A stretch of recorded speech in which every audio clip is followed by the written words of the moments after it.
All right. Hello, everyone. How are y'all? You're gonna make it, Steve. No. Steve is still on the mend. Glad everybody could join us tonight. We've decided at least me and my wife have decided that there's no way I can keep up with welcoming everybody to the live because there's entirely too many. So I just want to start by saying hello. Thank you all for showing up. Glad to see you're here. Many of you may be happy to know that Biscuit is joining us for the live tonight. I don't know if you can see him or not. He's found something underneath the computer that he's interested in, but he is in here tonight, laying on the floor for the moment. So, Steve, what you got going on at your place, man? Have you just bring us back up to speed because I know you've been a little under the weather still. Yeah, I'm continuing this roller coaster of trying to recover from whatever crud this is. We did have some nice weather this past week. As a matter of fact, it was still parts of Minnesota have been getting snow this weekend, but I haven't. It was partly sunny and 45, 47 degrees. So I forced myself out to get some vitamin D and went for put a little over a mile walk on today. Get some exercise, fresh air, and some vitamin D. But today is actually the first day I've been out in this shop in almost a month. It's just been a month between being gone and getting sick and things at work and whatever. But I did. Let's see here. I did fire up the CNC to flatten this. Oh, look at you. Sides. Hey, I've got a piece of that, I think. You've at least used a piece of it. So yeah, I flattened this on the Onefinity with a flattening bit. It's got some holes in it from the bark inclusion, so I'm probably going to. I don't know if I may actually get some stabilizing resin, really soak in there. But I'm probably going to fill some of that with some epoxy before doing a carve on this one. And I'm still trying to figure out what I needed to see how much usable space I'd have on this. But it should make some sort of interesting tray, bowl, something.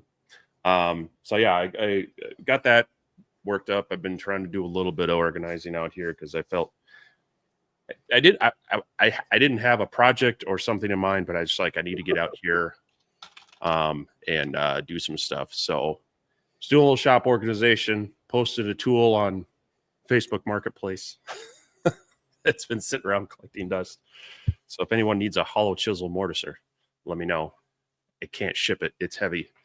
But no, I did put out that was last week. I guess I really didn't put out a video. I had hoped to do a live stream this week, but my energy has just been up and down. And so I wasn't able to do that on the day I wanted to. And I didn't want to step on anybody else's toes. There's a lot of people who do them on Wednesdays and Thursdays as well. So yeah, I kept watching for you because I was trying to get a few little videos out here and there, and I kept watching to see what you were going to do, and I never did see anything. So I was like, well, you know what? I guess he changed his mind. So yeah, no, it's like I say, it's just been up and down for me. Respiratory things, sometimes they just hold on for me, and I don't know, but anyway, so unproductive but productive. Like I say, at least I'm back out here for now. Yeah. Well, it's definitely good to see you back out in the shop. That is for sure. Somebody asking, did I change my hair? It needs cutting. Maybe that's it. I don't know. It's sticking up in the back. I don't know. Yeah. Contrary to what a lot of people think, I don't really spend a whole lot of time getting, prettied up. This is just like all natural. I know that's hard to believe, but yeah, this is just natural me, cowlick and all. Just like you, I actually was able to get outside a little bit today. I ran through a few batteries on the leaf blower to get rid of some of my southern snow drifts that I had. I had oak leaves, piled up against the side of the shop. Hey, will you please quit chewing on stuff over there? I laugh at that, but actually I was doing some of that myself because instead of snow, I was having we had some wind recently, and so it blew some leaves in by the back door. So yeah. I'm in your same boat too. Well, see, there you are.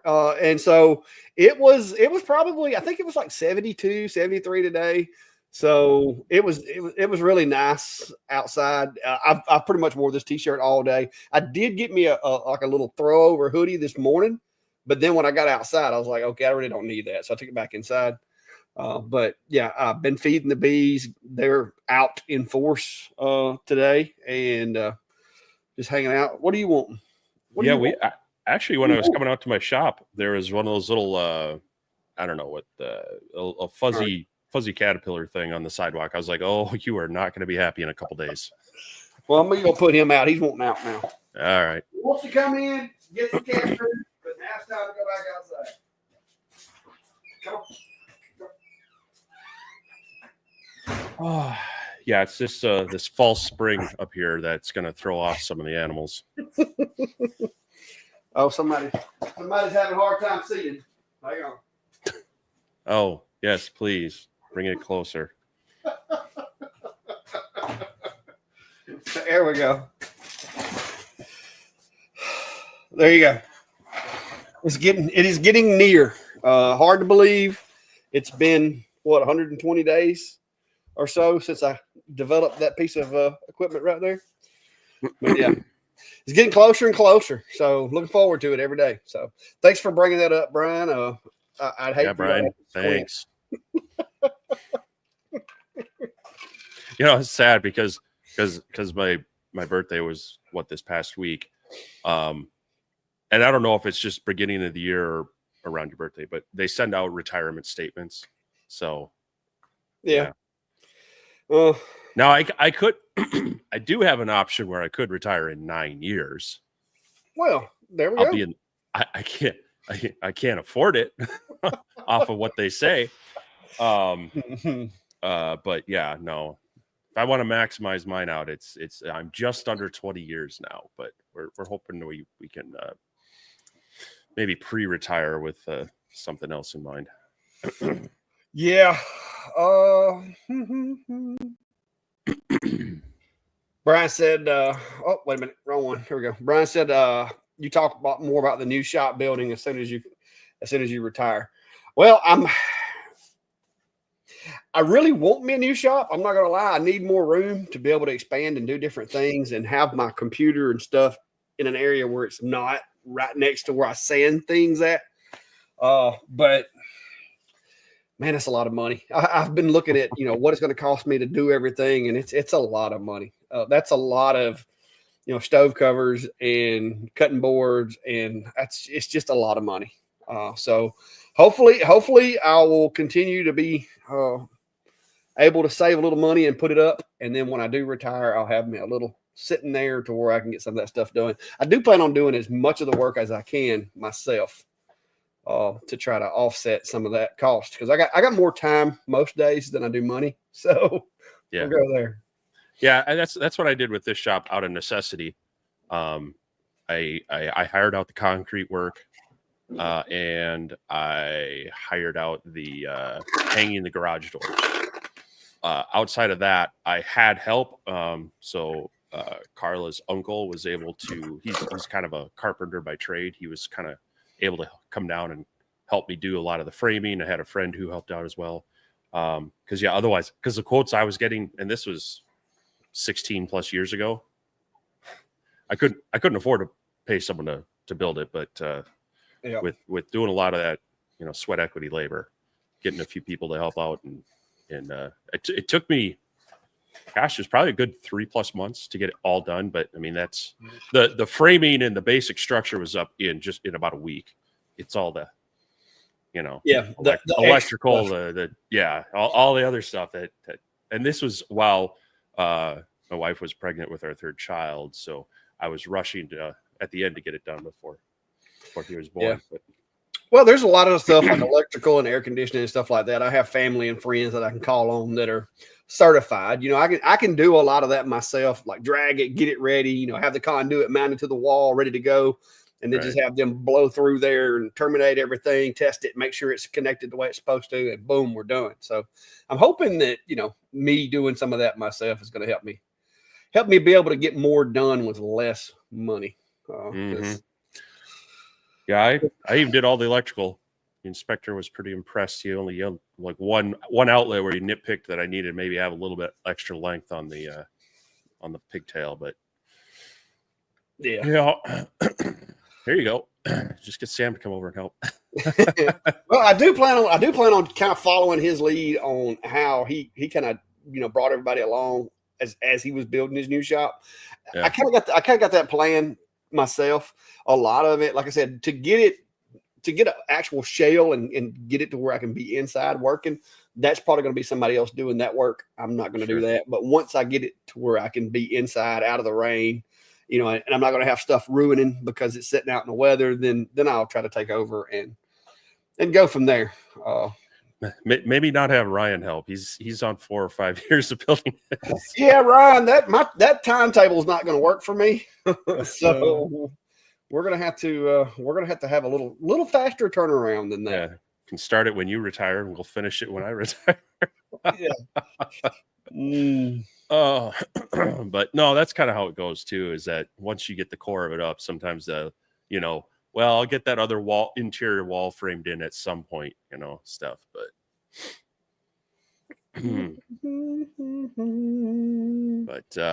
anyhow.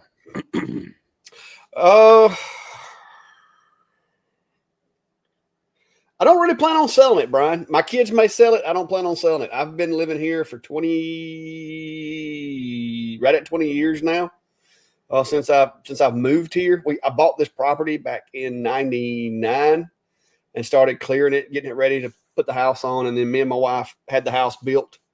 I cleared this lot by hand with me and a chainsaw, and that was pretty much all I had. A couple of, pruners, bush axes, machetes, that type of thing. So I got a lot of sweat equity in this place. And then I built this shop. I built the kiln. I built my mill shop. I built everything on this property. I've actually had hands on. So my kids may sell it. I'm not going to be selling it. So I plan on being here until I can't be here no more. So we'll go from there. Well, we got a question here. Michael's asking different thoughts between the X-Tool S1 40 watt or the Rolly 30 watt. Both are really, really decent machines. I think to be fair, you should really compare the XW in the Rolly, just because of the width factor. Of course, then you do get, I believe, with that one, you're still at just 15, almost 16 inches of depth. So you actually gain more there. But between the two, I guess it kind of depends on the accessories you add to the S1. If you get the riser base, that definitely opens up things, especially if you're wanting to do tumblers and such. That's a must. With the Rolly, you've got the base plate that can come out and you can just put it up on blocks. If you're a person who really likes using a camera with the laser, you're going to want to go with the Rolly. But as both David and I have pointed out, the laser point positioning system on the S1 is very accurate when you work it right.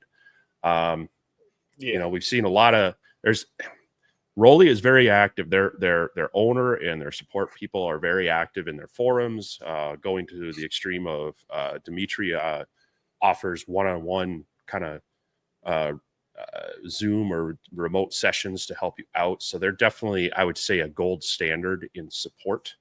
X-Tool probably has a bigger customer base. Rolly, you got to buy LightBurn, where X-Tool S1, you can start with XCS and honestly probably stick with it with some of the features on the S1. So I don't know. What have I missed? Pros and cons on that?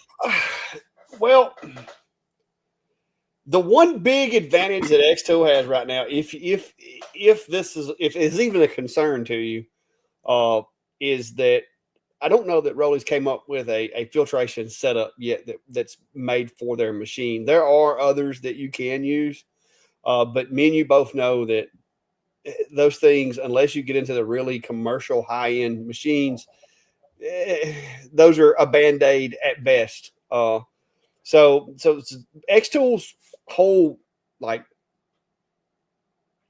like, I guess, system, they have approached that and have a little bit better. As far as the machines, if you're venting out a window and you don't care about that, I like the 30 watt. The 40 is just a little better at cutting.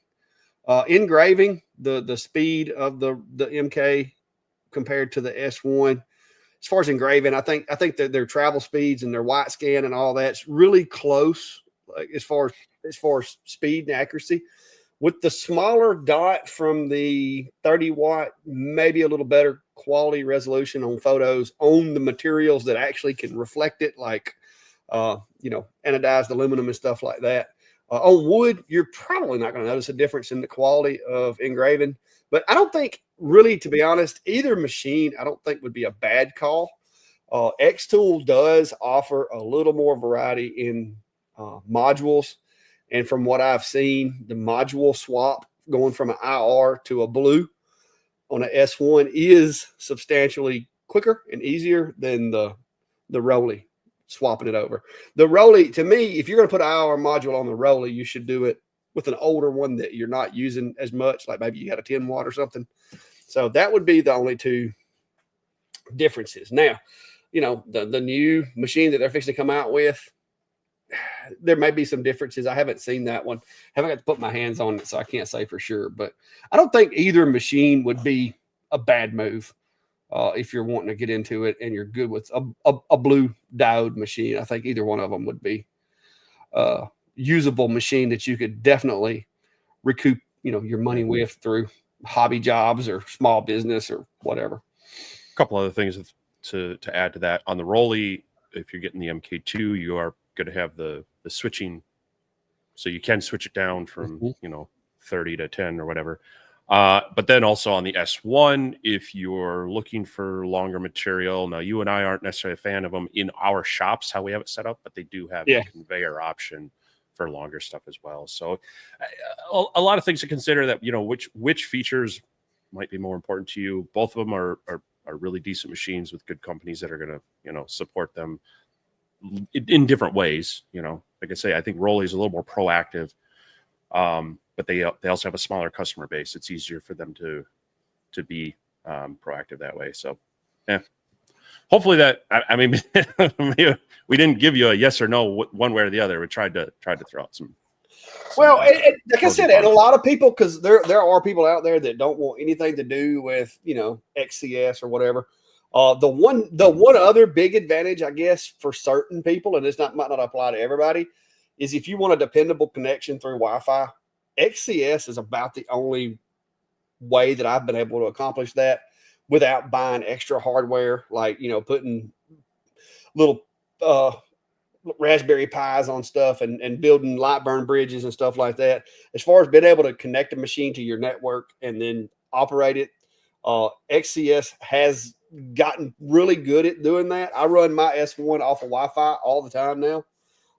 Early on, I was a little scared of it. It was a little hit and miss, like with the first couple of iterations of XCS, but lately I haven't had any problems with either the Ultra or the S1. I don't use the P2 that much, but the Ultra I use a lot, and the S1 I use a lot, and I haven't had any problems with connectivity through Wi-Fi with them since a couple of updates back. Anyway, I would agree. The S1 has been very solid on Wi-Fi, probably the most solid.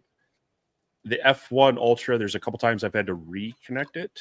The P2 is probably the one I've had the most. Like if I don't use it in, say, a week, and I go to reconnect to it, it seems like I got to plug it in USB and have it refine it again. So that's been the one that, as far as using Wi-Fi, has been kind of hit or miss for me.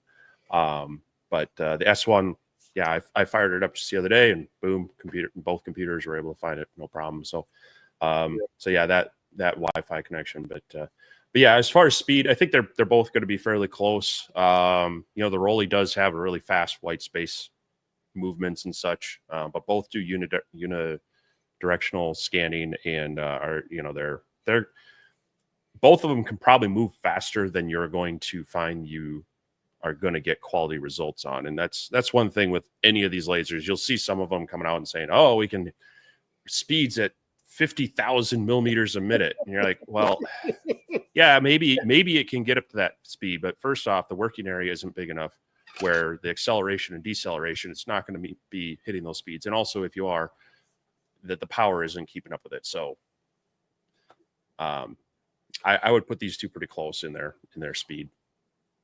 Yeah, like I said, I don't see either one of them being a bad choice. There's just some preferences there to be considered, in my opinion. Anyway, so hopefully that helps you out a little bit comparing those two. Mark is talking about a CNC. I'm trying to make sure I think I feel as though I missed part of this conversation here, Mark. I'm sorry if I did. Mark says he's doing some shop rearranging and prep for the CNC. Need to run a couple of 120 volt circuits and plumb in the CNC dedicated dust collector. I will tell you this. If I don't know what kind of dust collection you're running, but it needs to be really good. You don't want it to be really loud because that is going to be probably the loudest part of your CNC is going to be your dust collection in most cases.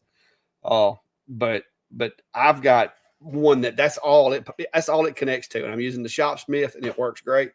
But it's connected to just my CNC, and I've got it set up to where when the spindle cuts on, it comes on and runs, and then when the spindle cuts off, it cuts off, and that is the best way to set that up if you can. So yeah, I'm feeling the pain too because I've got my Winfinities back over here right now. I'm actually thinking about moving it up over into that corner, partially because I already have there's three separate 20 amp circuits right in that corner, versus over here there's one that's shared with that wall and this wall.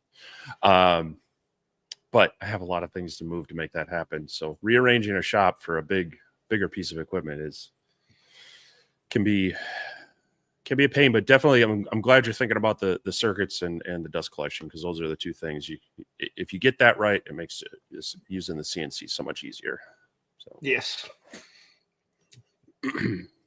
7770p is asking, with a 24 watt, is the honeycomb mat recommended? The honeycomb mat is recommended if you're doing cutting. If you're not doing cutting, then it doesn't really matter, because the honeycomb is there to allow gases and debris, and then the light as the beam passes through, it allows that material and that smoke and vapors to pass underneath it, not collect under there, and you want it to kind of move away. So you want to have your honeycomb and then a space and hopefully airflow moving kind of down and across it. And this is true if you're using a 5 watt on up to a 70 watt. So it's really more about the cutting. And then even so, if you're cutting small parts, that's when the honeycomb is really helpful. If you're cutting larger parts, then a slat bed actually works a little bit better, because the whole idea is to minimize the surface area touching the material. So it cuts back on flashback and staining. Yep. And also it keeps your honeycomb cleaner if it's not under the cut everywhere. So Jer O'Grady's asking, are you going to mill the wood for the new shop? Well, the shop itself, I'm planning on having mostly metal, but I'm going to go in and put probably just like some particle board or some type of affordable plywood on the walls. But I do plan on, because like with this building before, there was simply just 10 on the outside, and then I put these 13-inch wide pine boards on the inside, and there was no insulation in between or anything like that. The new shop, I do plan on insulating it and then putting plywood up. Then once I get the plywood up, I'm going to go back over that and come up with my scheme of some type of decorative covering, which very well may be like some 1/2-inch thick pine, some rough cut pine that I either mill or get one of my buddies that's got like a high speed, because I got a buddy of mine that's got like a really jam up mill, and it would probably save me a lot of time just to go over to his place and let him rip that stuff out for me, especially in lieu of my recent surgeries and all of that. I don't know yet. We'll see. I may do it myself. There's a long way to go before I get to that point. It also maybe that in the office area, which is where I plan on doing most of the decorative wood and stuff, it may be that it gets a wall of those little pieces right there in there as well. So I don't know yet, but it is definitely, I'm definitely going to try to maintain my rustic country appearance. I don't want it looking too advanced. I like the appeal of my shop. Some of it could stand to be a little nicer, but I'm going to also hopefully have like a little, almost a little apartment where my office is, so that when Steve comes down, I don't have to put him in a camper. So that's the hope, if I can afford it. Well, let's hope.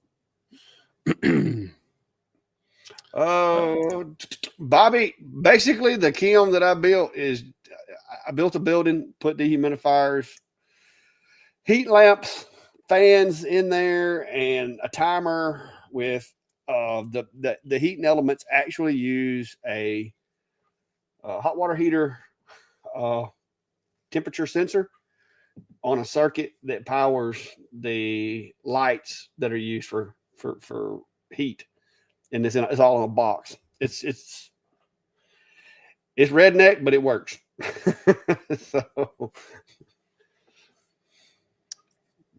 So basically a shed with insulation and some.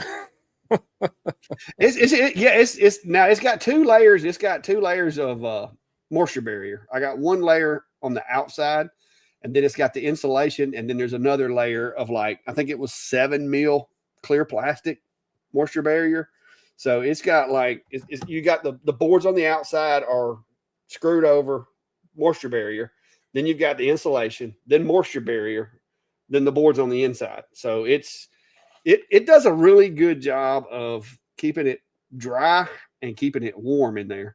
Just like right now, it is 79.2 degrees in there with 32% relative humidity, and I don't have the heat turned on. That is just like the temperature that is being maintained by nothing but just the dehumidifier inside there running. The dehumidifier vents through a tube and through a pipe and drips outside. It's actually getting a little toasty in my shop. It's at 72 degrees in here right now. Yeah. Which is crazy for beginning of February. Yeah. Well, it was 70 something out here today. Right now, it's 55 degrees Fahrenheit. Tonight, expect a low of 41 degrees. If you'd like, I can kickstart your brain in the morning with amazing facts and news. Would you like to enable this routine? No. No problem. All right. Sometimes the suggestions need to be turned off, I guess. What's up, Rick? How are you? Rick's 2 cents is over there. I don't guess he's got his CNC set up yet. I haven't seen anything out of it. He keeps saying he's going to get him a CNC, but I haven't seen it yet. Steve just ran off. I did. Turning down the heat out here. Oddly enough, I'm just going to get too warm. Yeah.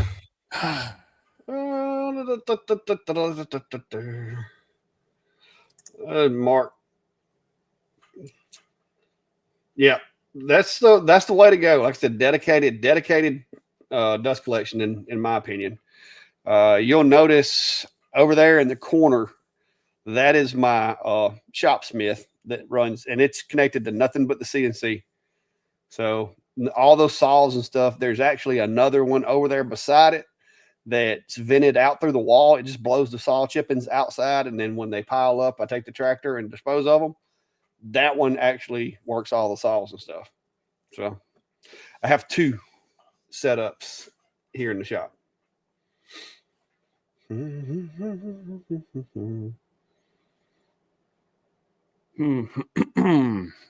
All right, Grace got a question. It says, what 3D printer would you recommend to learn for personal use and how to make jigs for my Longer Nano Pro 12 I got for Christmas? And my question would be, do you like working on 3D printers or do you like printing with 3D printers? because that's going to be a big determining factor in which way I would recommend. Yeah. Yeah. Yeah, I know a lot of people are kind of shying away from bamboo with their latest antics. And that's the problem is they're kind of the easiest one to get started with. Yes. But it's people compare X tool to the Apple of lasers. Bamboo is kind of the Apple of 3D printers right now. But all those are a bit of a closed environment. They are going to have a lot of control over how you use them to some degree. And if that's something you don't like and are worried about them changing it, you're probably not going to want to go with them right now. So outside of that,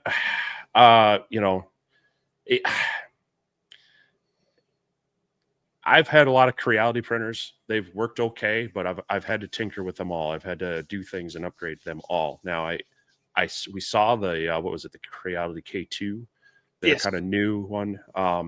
But I'm kind of waiting on that thing to get through the beta period. Yeah, I want to see some other people with it before I jump on that bandwagon. They didn't. What we saw at CES. I think still some bugs to get worked out. It's not quite the quality and ease that you'd get with bamboo or maybe Prusa, but I think they're 80-85% there, and I think they're going to give them a run for the money. So but I'd like to see them kind of shake that one out a bit yet. Prusa is they've been a long standard as far as the quality. I don't know. I haven't looked at them recently. They just came out with some new ones in the past year as well. They're a quality printer that that's got a solid base, and you're gonna get some good support with, but you're gonna pay a little bit for it. Yeah.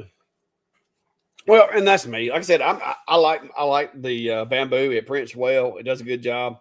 The only problems I've been having is with the filament soaking up a little bit more moisture than it likes. But I've got me a dryer coming that hopefully will fix that. It's not going to be anything massive or anything big because I do have mine in the house in a limited area. But no, I'm gonna keep running with bamboo. Like I said, I know a lot of people are, spinning on their heads about it, and I get that if you're running a print farm and your well-being depends on these 30 machines and what you can do with them, I get it. Me, I'm just trying to print a few parts for my machines and stuff. I'm not that concerned with it. As far as network security, there's at least 2 firewalls you got to make it through to get onto my network, and so if I am the target of some foreign entity trying to hack and get into my stuff, then okay, whatever. I would be more worried about the TVs, the smart TVs, and the other things in the house than I would the printer, because I don't do a whole lot of stuff in front of that printer that I care for it seeing. So, because it's in the living room, so it's not like it's any classified documents or anything in my living room. And if you're, that's kind of the crux of it. You can have all the firewalls you want, but if you're putting your Internet of Things, your smart devices on the same network as your more sensitive items, you are creating a hole that they can use that as a jumping point. They can use it to try to be a vector. So, but a lot of newer routers will allow. They're starting to come with, okay, here's your IoT, SSI, and it'll let limited traffic between the two. But so that's these bamboo printers, they're basically a smart IoT type device. No different than your Amazon Alexas and your Google Home devices and things like that. So yeah. The light bulbs and everything else around here have access to the internet, and like you said, I've got a 2.45 gigahertz and an IoT network here built out, and then I've got another IoT network for my YoLink stuff that are the extreme long range network for some of these exterior perimeter sensors and stuff like that. So, like I said, I'm just not that overly concerned with it. I think I've got a better chance of my information getting stolen from one of the banks or hospitals that have it than somebody trying to come after it here. Because I think, what was it, last week we got a letter saying that our hospital had been compromised and my whole family's, like, all of our information basically is at risk. But the good news is I just had to fill out this little questionnaire and I got $1 million worth of identity theft protection out of that. So that was good. But yeah, they had a security breach at the hospital. So it's not a matter of if, it's when, pretty much for any place. And that's the thing that makes me shudder at doing 20 more years of IT work. So, anyway, Big Heart 86 asking, do either of you know anything about the Ohmtech Pronto 80 watts? Started out with the 20 watt diode and looking to upgrade. Well, that'd be a heck of an upgrade. I was going to say that's a big leap. Yeah. I mean, my experience with Ohmtech is with their Maker 25. It's 55 watt, real kind of entry level CO2. They've been around for a while. The one thing that would possibly concern people about Ohmtech, they've been pulling back some of their U.S. support. I think going back to Asia for their support rather than having as much of a U.S. presence. So, I mean, that's no different than a lot of these other companies. And honestly, unless you are paying into some of the much bigger companies, and even then, in dealing with some of my friends and their more expensive CO2s, they still end up getting tossed off to international support. So, I don't know what to really say much about this specific machine. The Ohmtech that I got in, it was shipped well, it was packaged well. I didn't have any problems with it. I've sent a couple questions to them they said send it straight to their support people. And I want to say it was your typical, 24-hour-ish, day later response kind of thing. That one's a nice size. Looks like it's a 24 by 35 inch working area. So, now if it was me, I'd be that picky person to say, couldn't you give me that 36 or just a bit more? Just a little more. Yeah. That definitely, much bigger, and it's going to be much faster than your diode. I like what I see in this. I'm comparing it to my 9-year-old CO2 that I bought off of eBay, that I sent off to my friend. They've made some improvements. Now there were a few things that my old machine had that this one didn't, but the Maker 25 that I got was a very basic, very entry level type machine. The Pronto looks to have more of the features that I would be looking at. The only thing I was trying to see here real quick is, and this isn't a deal breaker for me, but I don't know that it has autofocus, which personally I'm okay with, because that's not that big of a deal. No, I mean, it's great when it works, but also sometimes when you want to, a lot of times you talk about, it does have automatic focusing. Okay. A lot of times it depends on how you can trick it otherwise. That's one thing I'm always playing around with, is that, okay, I want to adjust my focus up or down a little bit. So yeah, the thing with, I've only had experience with the Ohmtech, the Polar Plus that I have now. It does have autofocus, and I will say this, it's kind of like some of the other machines, to where it comes down and touches the material and indexes that way. But the one thing about the Polar Plus that I do like is the cone. The air assist cone itself is the probe. They've basically got it to where the air assist, the cone that sticks down, is able to slide up and down like maybe 10 millimeters, and it's spring loaded, but it has a limit switch built into it, so that when the machine probes, it actually does so with the air assist cone. So that is the lowest point of that laser, and you don't have anything else, sticking up around it or sticking down around it. And I think that's pretty neat. I still wish they'd have made the standoff a little more, maybe, put a different lens in there, but I'm sure they tested different lenses and they got the best results with the one that's in there. But I actually like the way the Auto Z on this one works. The only thing that would be better would be if the bed actually went up and down so that I have a little more range. But it works. It works as well as any other machine that only has 3 inches of depth, because without taking the base out of it, that's all you get. Yeah, just looking at their product page for this one, I mean, so it looks like the 80 watt in this one, it's about $5,000 currently.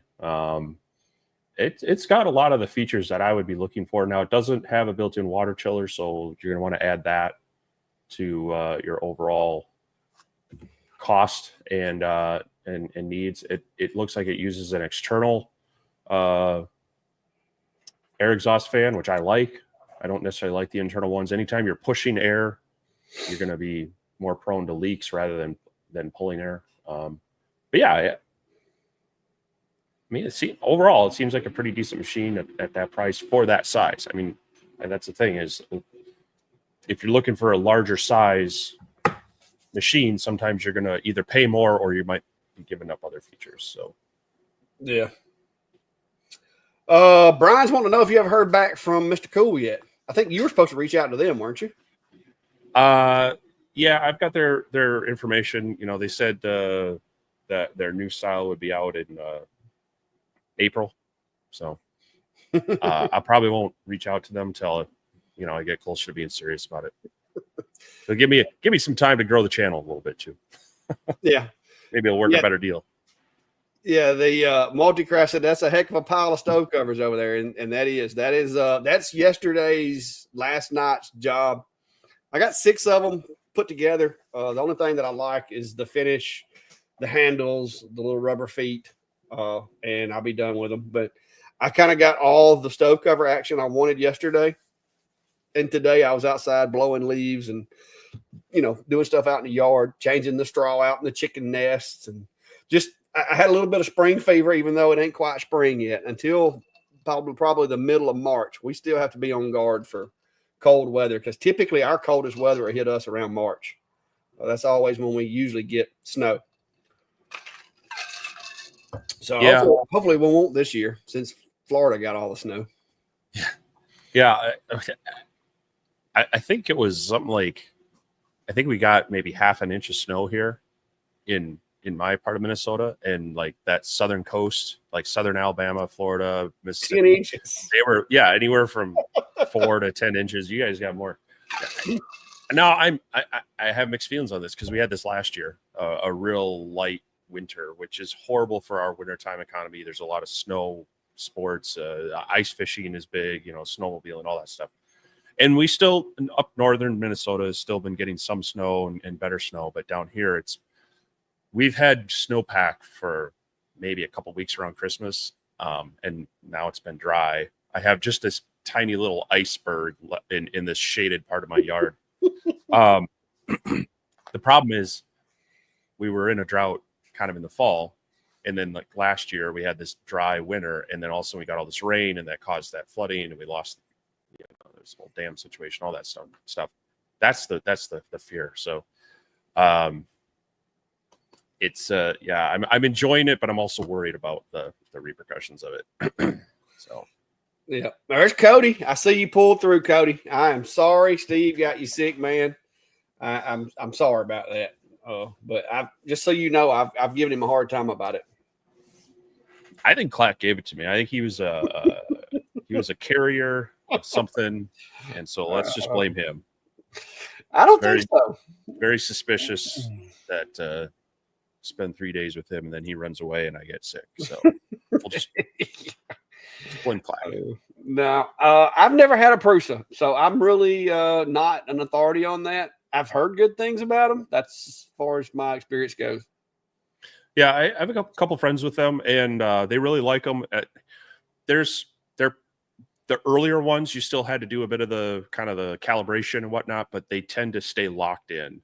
That was the thing that my friends would say. Yeah, I haven't used my printer in like 2 months, and I just fired it back up and printed right off. So they are a really decent printer. As far as beginners, they're still, they have more of a traditional slicer. It's not terrible, but it's probably not as user friendly as some of the others. But it gives you a lot more options too. So there's a lot of information out there on them. I mean, Prusa is one of those good brands that there's a lot of solid information you're going to get out there on it. Not as, and they've been more stable. One thing with Creality is you can't keep track of their models and they've had the Ender 3, the Ender 3 Pro, the Ender 3 V2, the Ender 3 V2 something, and you're like, your head starts spinning on all these different versions of their printers, where Prusa has been a little more consistent with theirs.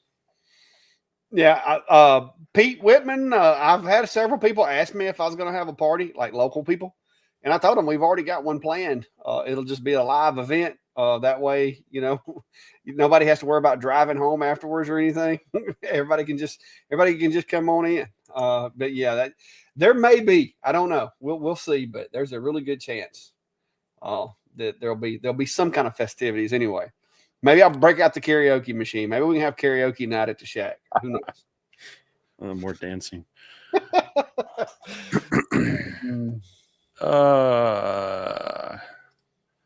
Sippy, thanks.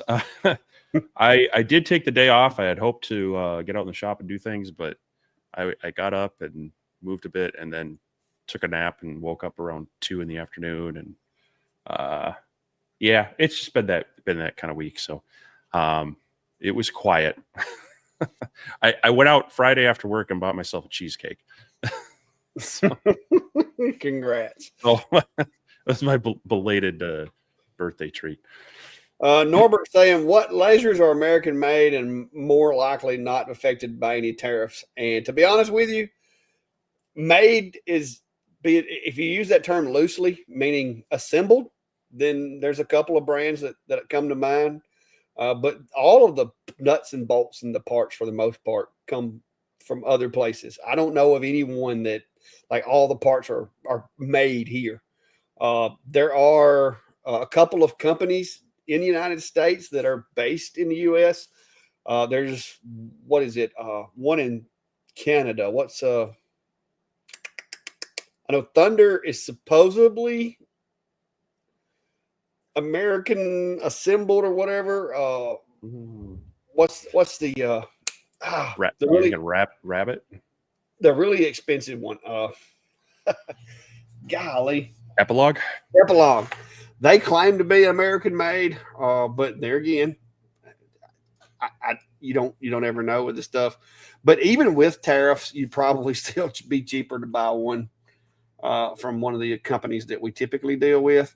I know Thunder and this new One Laser are apparently both coming from the same factory, because the One Laser is shipping with Thunder branded merch and stuff attached to it, and it comes from China. So I don't know that we have any domestic places that make those. It may become more common, but I've looked around, and even CNCs. I mean, you got Onefinity is a Canadian company. You got CNC Labs is a Canadian company. So to me, that's probably where the tariffs are going to hit our community. The hardest are going to be those, because those machines are a lot more expensive in a lot of ways than the diode lasers and stuff like that. So you start looking at percentages. You're looking at a 25% increase in your Onefinity and a 25% increase in your CNC Labs alt mill or whatever. Well, that could sting a little. Yeah, I mean, Onefinity did put out a statement saying that they were going to work it out where it wouldn't have an impact on their U.S. customers. I don't know how they're going to do that and do it, fairly with their other customers. But yeah, there's very few. I mean, they're all at some level are probably sourcing their electronics and various parts. They're just not made here. It's too expensive, and so there's going to be an impact one way or another. Now, if you want to talk about a laser the one that I think is most likely to have the least amount of Chinese parts in them is going to be Trotec.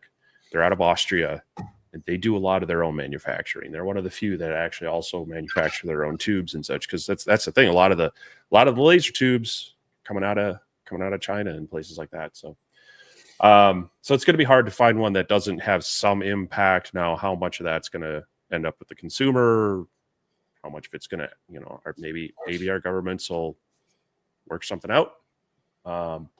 We'll kind of have to see the impact. But I would back 9. I've watched kind of the cost of certain, like the K40s. You used to be able to get those for under $300. Now they're $500-600. Some of that's inflation, but there was when the first round of Chinese tariffs came in, you saw a bit of a jump. So I think we're going to see it on a lot of these machines, but it's kind of a waiting game to see how those actually pan out and what the manufacturers do, what the importers do, where it's all going to shake out. Yeah, like I said, it's going to be one of those wait and see, I guess, because I have a hard time believing that there's not going to be some compromise to where it's going to lessen the effects of it. Surely, because that's we're sitting here talking about how much it's going to affect us, but imagine those countries' economies as a whole. That's a big impact. Not only with ours, but with the other countries as well. So. Who knows? We'll see how it works out. Ryan's asking, in one of your Omni videos, you cut your logo out of some metal business cards. You said it took a bunch of passes, but how long did it take per pass? It literally with those little things that I was cutting out, I think I ran it like 15, 20 passes, but 30 seconds. I mean, because it's running 100 millimeters a second, cutting out a 1-inch circle. So it doesn't take long. The big advantage of that is it's also not heating it up, right? Yes, it doesn't warp it. It doesn't cause it to buckle or anything like that. So that was the thing. I was doing some tests with like the F1 Ultra and such, and I could cut through. I think it was 0.4 millimeter brass, but it was taking 60 to 70 passes, and I was getting some buckling from that heat. So. That's one of the big advantages of the UV lasers is they're not causing heat when they're doing their engravings. So,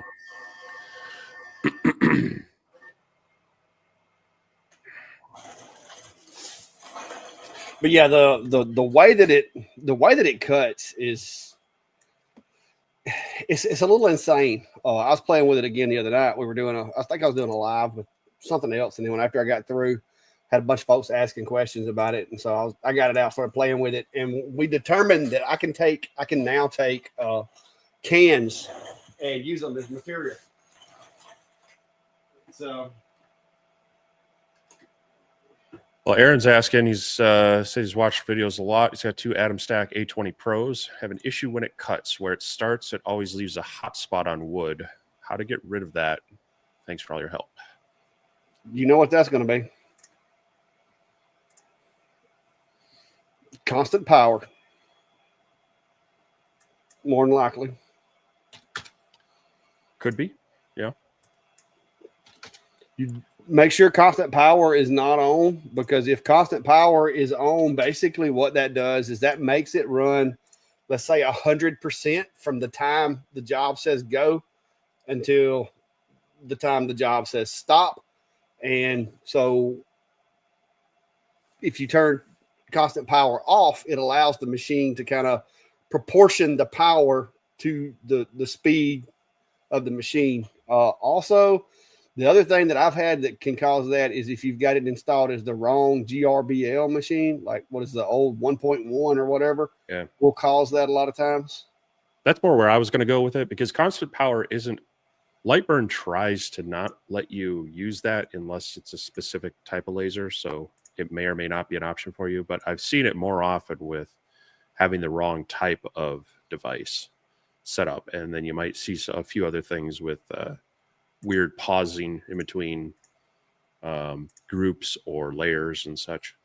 It should just be a straight GRBL device. But some of them will get loaded in as a GRBL LPC or a GRBL, like you said, 1.1. So I would double check that first. Go into your devices in LightBurn and see. It'll list it either. It'll usually have the name, and then underneath it'll be the type of laser. So I would double check that it is just straight GRBL, and if it's not, try switching that.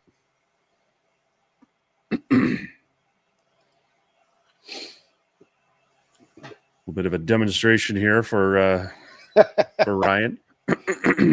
Yeah, that is that's actually a monster can that I found. I don't know where that came from. There we go. Oop. She popped. Yeah. So there it is. Speaking of that laser, Robbie's saying saw the video on the UV laser. Seems like it's the best choice for engraving glass. What are your thoughts? Yeah, it does it does a good job on glass. I like it. So yeah, there it is. And now I did have the can kind of squished and had it under pressure. That's why when it cut loose, it kind of sprang a little bit. The ones I were doing the other day, I just kind of left them round and put them on a towel so they wouldn't roll, and was able to drop it. But I can literally make like little pieces of. I saw somebody the other day was asking about. They had one of those projectors, like that uses the light. I guess a laser or light or whatever. They said it got hot. They wanted to cut it out of metal.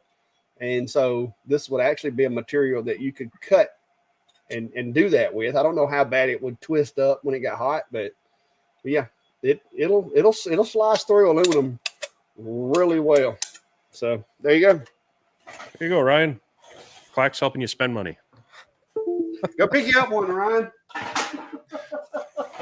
Bill's asking, am I going to sell replacement lens covers for the A70 in my Etsy store? I've been trying to find a good source for them or whatnot. I've been out of stock with the others since before I left for CES. I was trying to make a batch the other day, but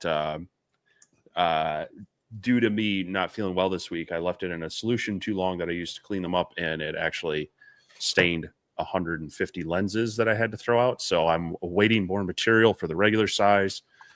I've been playing with some others. I did send some with Clack. I know he's been kind of busy. I've tested it in the A24, which is the same size as the A70 and the newer A40s and such. So I want to get some time on them before I start sending them out to people. So I hope I'll have them, but I've just haven't had enough time to test them before I feel comfortable sending them out to people. So hopefully maybe by spring. I know people would like them now, but I don't want to have a lot of issues with them, because that physical product, sending them out and having people have trouble with them, that can get messy in a hurry. So yep.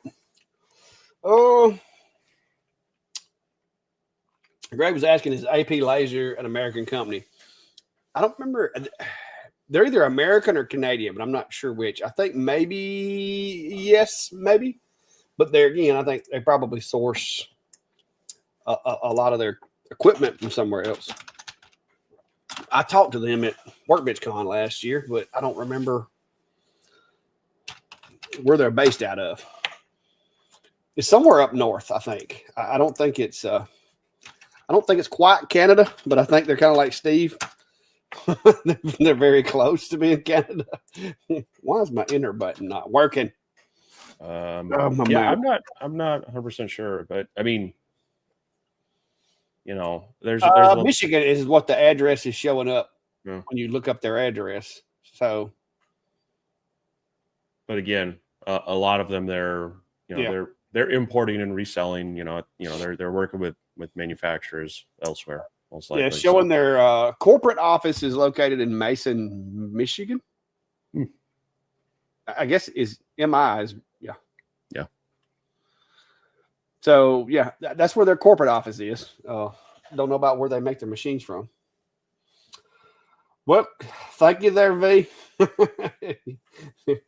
Sorry about that expiration. Try to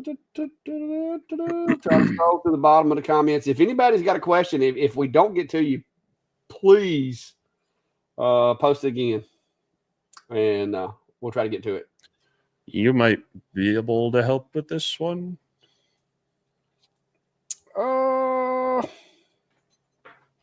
The autofocus on the Monport GA series, been doing tons of testing, dialing in my lens, and have found focus a few millimeters off. I haven't had to fool with mine, really. Now, I will tell you this. With the GA, you have to, like, it focuses out here, which is weird. So if you've got your material up here in the middle of the work area, there's another little red dot, and I'll just turn it on.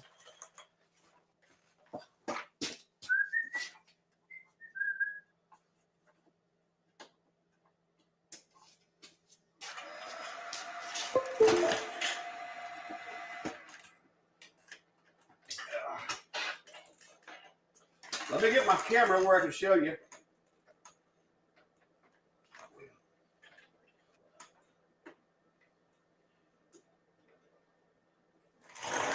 So I'm not sure if see if I can get to the bottom of the comments where I can see. But I focused the auto. I just took a while to figure out where it was there. Okay, so you are focusing, like, let me show you. The autofocus on the GA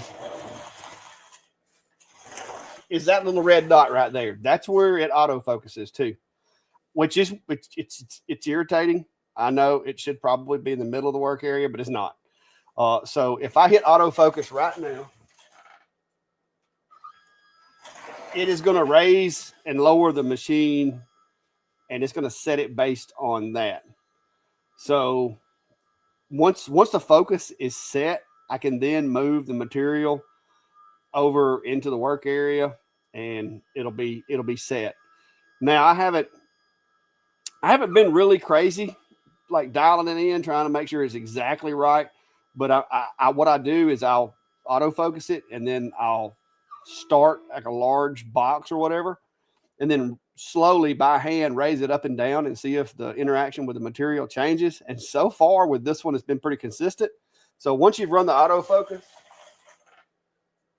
now you can engrave it. It's focused. Now the two little dots, I will say this, I don't know if those are exactly accurate on that machine, because I typically just use the autofocus, and then, like I said, I'll do an engrave, move it by hand ever so slightly, and see if I get diminished effect both directions. If I do, then it is focused. So I need to play with that one a little more, I guess. But like I said, I haven't had any problems with the focus on it so far.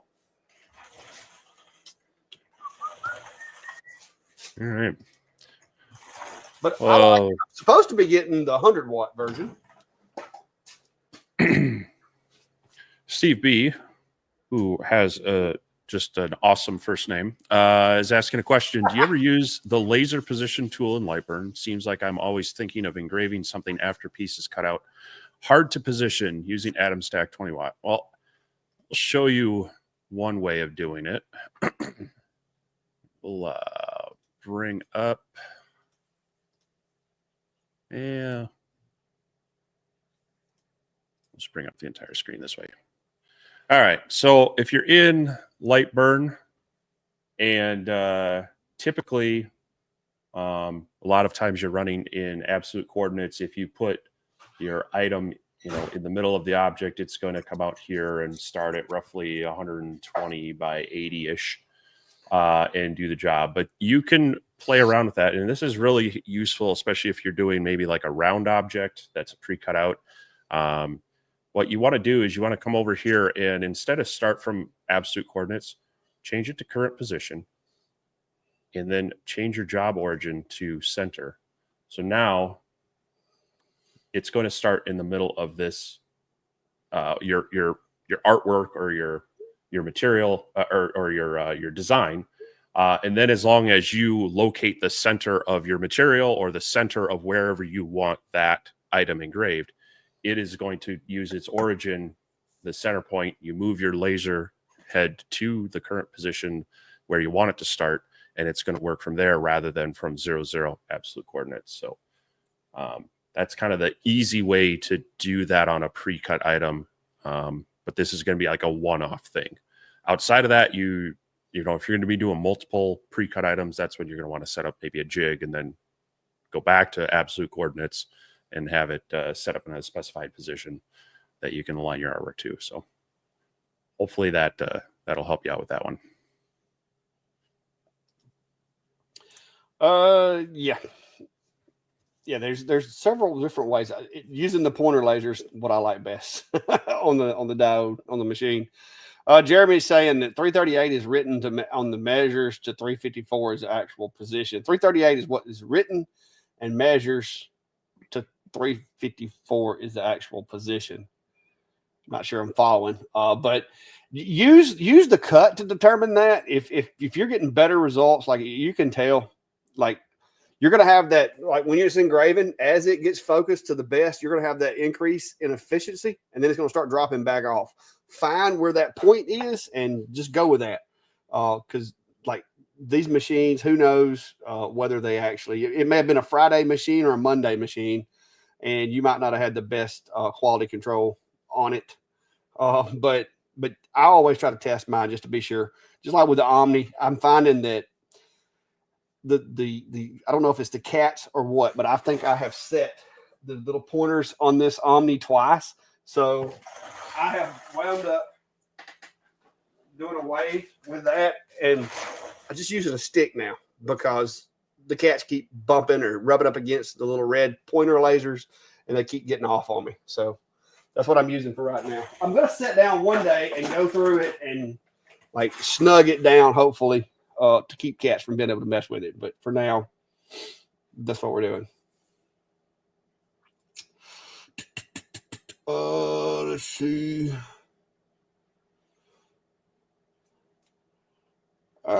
Tim, I mean, cameras aren't going to be 100%. I'm going to be honest with you.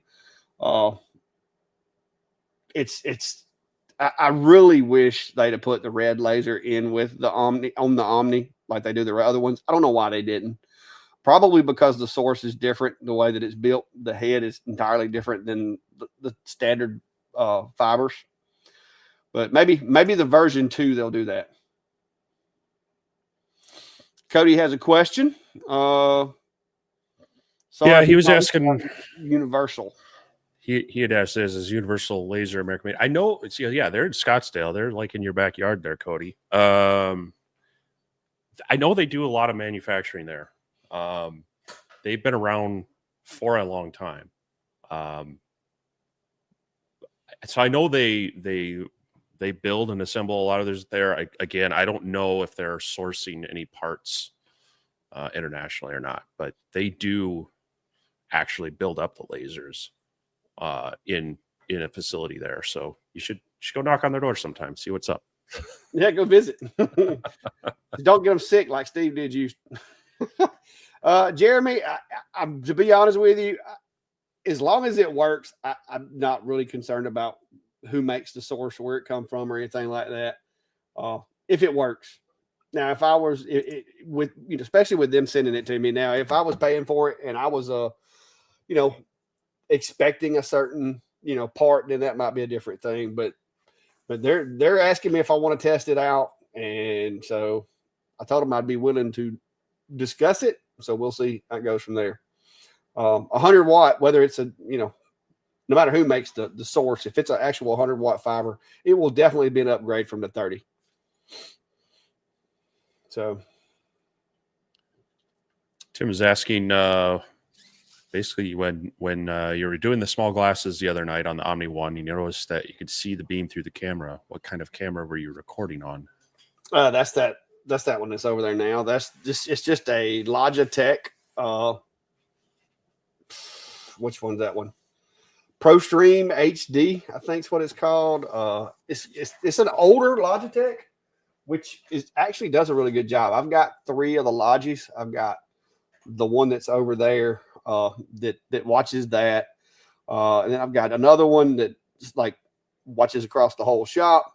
And then I got another one in the house that I use when I do lives and stuff from in there. But it's this is the older 1080 HD Logitech camera. It's like a C9 something, I think. But they're really good for like observation cameras. They yeah, like I said, they're not terribly expensive. I think I paid like $80 something for that one back when I got it. But now it was actually pretty bad when I first bought it. But now I've got the newer ones now, and let me see the newer version. I like them too. That's going to be this one up there that you see.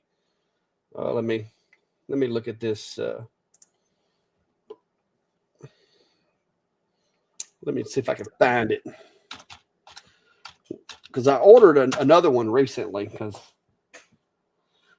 yeah, C920E is the newer version.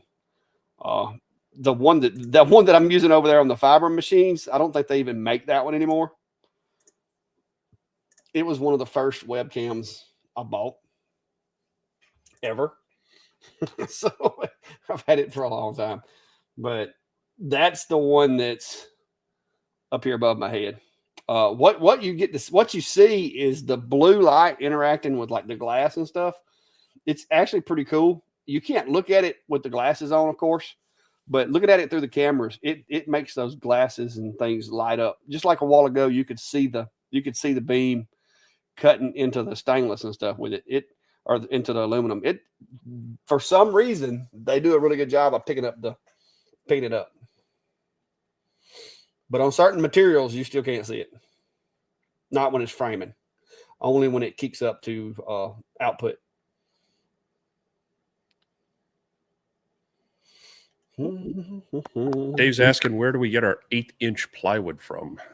I don't use a whole lot of 1/8". I did find out that Rugby has it, but I don't use it a lot. I get mine. Well, the larger stuff I get the actual Baltic birch, which is on that plywood rack back there. It's 5x5. I'm still working my way through. I had stocked up quite a bit back when I had a dealer account with a place called Liberty Hardwoods. They're kind of in the central U.S. They've got places in Missouri, Iowa, and whatever. And they would deliver it to my shop. Now, I can buy the same stuff through a local hardwood deal, a couple of local hardwood dealers. So that would be a place to look. Otherwise, if you're just needing smaller amounts, there's some places online. Ooch Hardwoods out of Wisconsin. They've got good hardwood that you can get down to, I think, even 16ths, but they also stock Baltic birch plywood. There's also Woodworkers Source. They're more out of like Arizona and Texas, maybe. They have a little more of a premium, but they have some options for 1/8" plywood. But if you want, it's not quite 1/8". I think it's 5/32 or something like that. Home Depot sells some craft packs of the Columbia Forest products. So it's got your choice of a few different veneers with more of a light density core. Works pretty well. I did a video on that a couple of years ago. That's an option, and you can even have that shipped to you. Actually, that's the only way I can get it. My local Home Depot doesn't have that type of wood, so I have to ship it in. So there's just a few places, but I would definitely look to see if you have like a local hardwood dealer or a cabinet supply place that deals with plywood. They either have some or can get some in, and it's going to be better quality and probably a cheaper overall price from the like anything you're going to get locally at a big box hardware store. So kind of depends on your area and what you got available to you.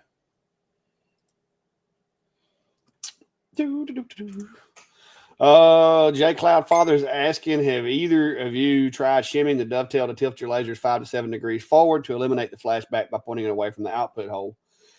Typically, you're just going to move it away from the actual cut itself, so you're going to wind up basically with an offset.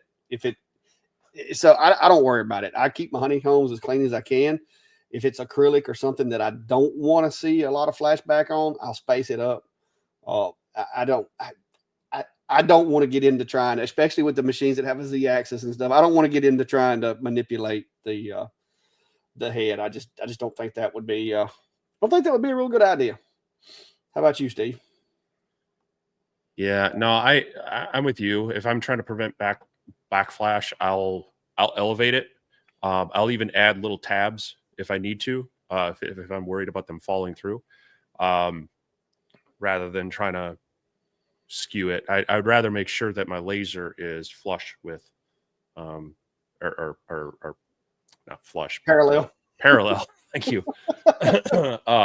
Parallel and square to my work surface, just to eliminate any weirdness. Because I actually had the issue with my original CO2 where the bed wasn't level, and I had to go in and adjust the actual frame because on one side it was lower than the other. So I was getting just this odd spot where it wasn't cutting through, and I went through the normal things of a lens, mirror alignment and such, and then actually took a one of these, a 1-2-3 block, and to the gantry, and found out that in certain areas the bed was up to about an 1/8 inch out of parallel. So I would space it up to prevent it.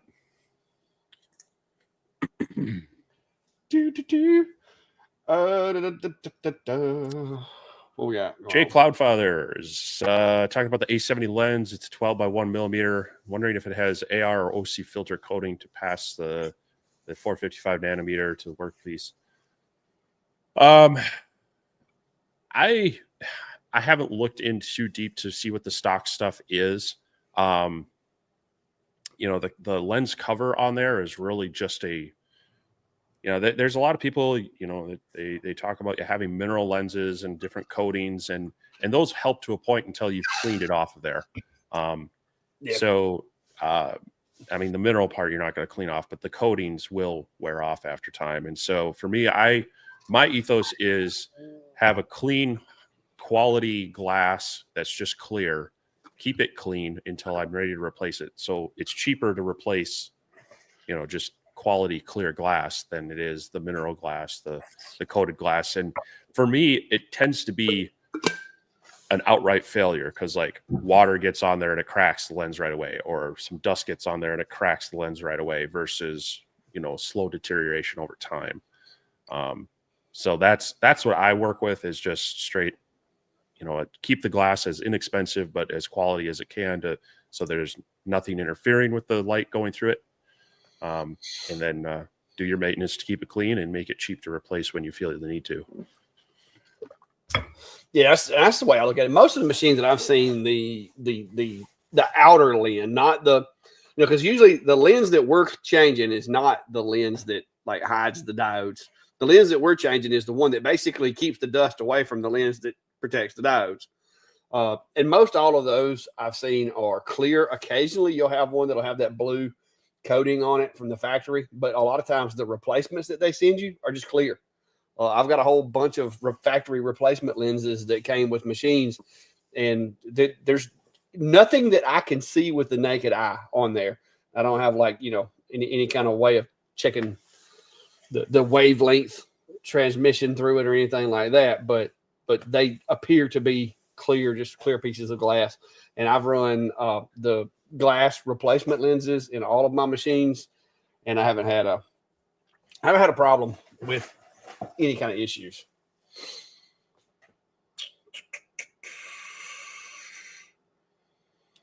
You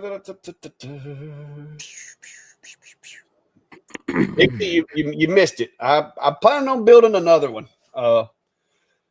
Planning on improving upon this one. This one was never intended for the purpose in which I'm using it for. And I'm going to return it to its original intended purpose. Hopefully, if all goes well.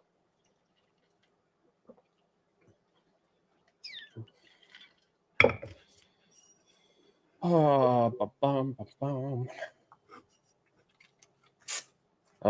hate going to websites that have a million pop-ups when you're just trying to get to information. You're a web developer. Yeah. Stop with the pop-ups. Yeah. I agree. It's gonna house my boat. I'm gonna put my boat in here and store stuff in here. I used to have storage in here. I used to have a boat that sat right over there where the CNC is, and there was a tractor that sat right here where I sit. So I'm gonna return it. I don't need it. I don't need it for the tractor because I now have the lean-to out back where the tractor and my lawnmower and my buggy are. But I do need that space over there for the boat. And then this area is gonna be storage for household stuff and lawn care things. And then my shop will be my shop. North Alabama's asking, is there a way to round the corners on shapes in XCS? That's a good question. I don't think I know the answer to that one. Oh, there we go. I was getting the dreaded XCS hangs on boot up. So,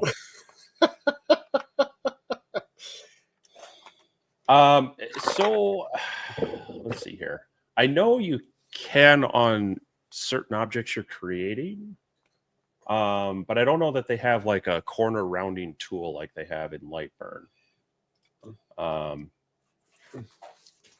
So it'd be more of a node editing mission. Yeah. And I'm trying to remember too, because I know, or maybe I'm thinking wrong. But I thought they had the option in like if you're doing a rectangle, or maybe it was. Oh, you know what it is? It's in the offset. Yeah, in the offset. So if you do an offset of the item, it will allow you to do adjust your corner style. There, let me see if I can get this to need to get away. You know what? I think I have left those lenses that I got from you in Vegas. I think they were in my backpack in the house because they never made it out here to the shop with the rest of my lenses. I do have a few of these left. Wait a minute, maybe no, those are the other ones. You got them? No, these aren't the small ones. They're going to be in my backpack. I put them in my backpack when I remember distinctively putting them in my backpack. All right. So in XCS, that like I said, the only way I'm aware of it that they have any sort of tool is so if you have an existing shape, like we've got this rectangle here, when you come to the offset, they do have the corner style, and so you can have square, rounded, or kind of a chamfered, beveled. Here we'll increase the offset, and so there you can kind of see the options there. I don't know that they have this corner style to just click on here and make that. So you'd probably have to go in and do your node editing there. Whereas in LightBurn, you can set up that kind of rounded, set the radius, and click on corners. So, but you know, they keep adding little things here and there. You know, they added the kerf offset, which was a nice option, and even just having the offset option as well. That wasn't in earlier versions. So hopefully over time, be a feature they add to it as well. And maybe I'm missing it. If other people have thoughts on that, you know, let us know. Yeah. Because I try to keep up on both LightBurn and XCS, but they're both adding features, and sometimes it's hard to keep up on all the little things they add. Yeah, I find myself stumbling every time I go into XCS. It's like they've changed something, added something, or moved something. It's like I don't use it to design enough to stay abreast of it. ET's asking, do you have the lenses for the new X40? And that's the little small ones that we were talking about. I thought they've got to be in the house. I've got to remember to get them out of my backpack because that's the only place I would have put them when we were over there. I've been working on sourcing some trying to see if I can get some pre-made ones that are of quality.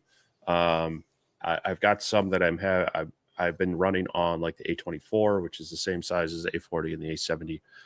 But I need to do more testing on all of them to feel more confident about sending them out. So like I said, if Clack gets a chance to test some and I get some I got the 70 in the new enclosure, and I'll get the 40 down as well, test it hopefully in a month or two. maybe feel better about that and start. Maybe I'll do a little beta test with some of our viewers here on that. But I would hope so. Kind of as a service to people, and a cheaper alternative to $20 a pop. Yeah.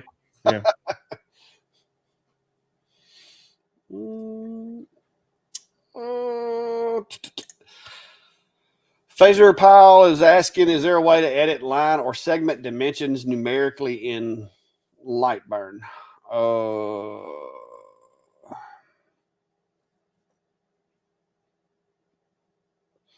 Like,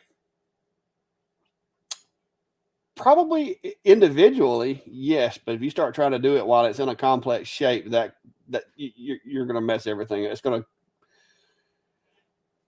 I don't know that I understand exactly what you're asking, but it's like if you have a line, then yes, you can actually set the width of a line and it will set the length technically. But if it's attached, I don't know, because if you change the length of a segment and it's attached to something, then it's got to disconnect it to change the length. Unless you're asking like distance between nodes. And I don't think there is a way of changing the distance between nodes without breaking them. So I don't know. I'd have to, we'd have to sit down and discuss the question a little bit better on that, because I'm not sure if I'm understanding it exactly. Yeah.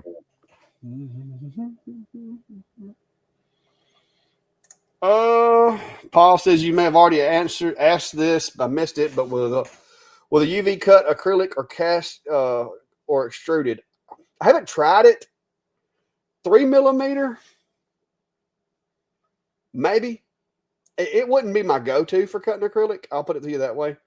I would definitely think that with acrylic, a CO2 would be better. As long as it was really thin, I would think it would cut either one, because it doesn't get as hot as, say, a CO2 or a diode or whatever. So you're not going to have the melting issue with the UV, but I haven't really tested it. I did cut a few small squares, I think it was, but it wasn't the easiest thing in the world. I would just rather use a CO2. But the problem is that the focus on this machine is really tight.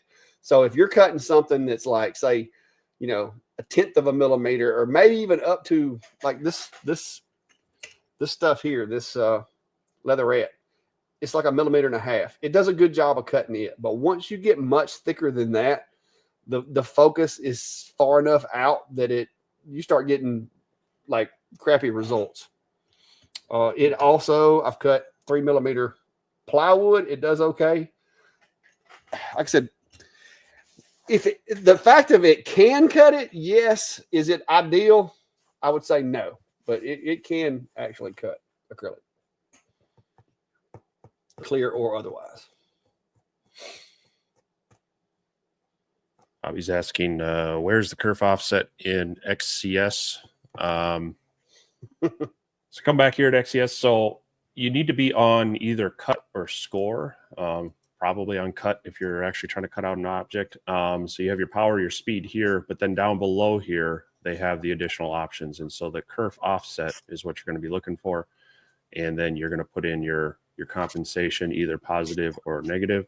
And so most diode lasers are going to be in that 0.8 to 0.1 kerf. You're going to want to do a little bit of testing with that, but that's kind of a starting point for them. So make sure you're on cut, and then you should have these options. You got to hit the little switch for that, and then you can play with the offset. Well, I said I had a test piece where I'd cut some acrylic. I don't remember what I did with it. It should be in here, but it's not. There's plenty of metal. I was cutting metal with it. Wood. Oh, all right. And MCT 1024 says you can add a radius to shape in XCS. So let's bring this back out here. Where we do? How do we do that? Yeah, it looks like it's okay. So up here you have your dimensional sizing and your location, but then they have here you have this radius. So if we add, say, 6 to it, what's it going to do? Oh, there you go. It added. Does it do it to all of them, or just? Yeah, it put it on all. Okay. Cool. That is how I should move that to a different layer. Blue might be a little hard to see. There we go. So it does add the rounded on all the corners, it looks like. So there you go. You got to select your object, and then it's this kind of little, right below the angle, you've got your kind of radius, and then this is going to be basically the size, I would imagine. Yeah.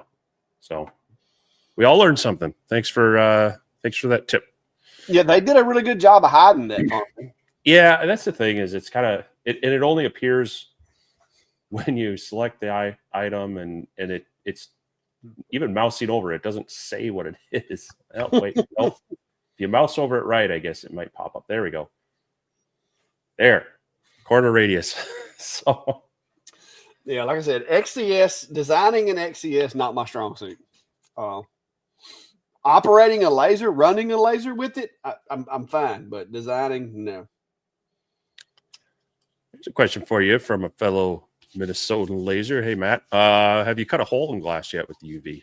I haven't tried. I've thought about it, especially some thin stuff. Yeah, but I haven't tried it yet. What I had actually considered, and you may hate me for this, was taking one of your lenses because it's really thin glass. No. Seeing if I can trim it. Do you have a Dollar Tree near you? Yeah. I actually buy lots of stuff there. Go.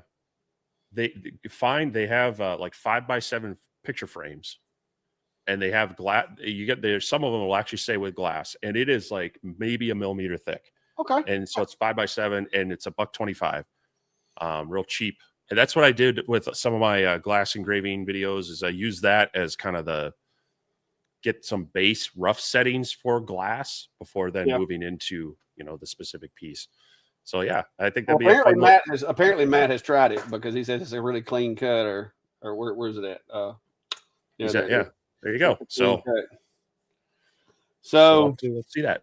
Yeah, I have to try it. Like I said, I haven't yet, but I've been busy doing other stuff, and like had the event coming up, and then of course yesterday it's that, and now it's just one thing after another. I really need to hurry up and get these other 241 days under my belt so that I can retire and have a lot more time.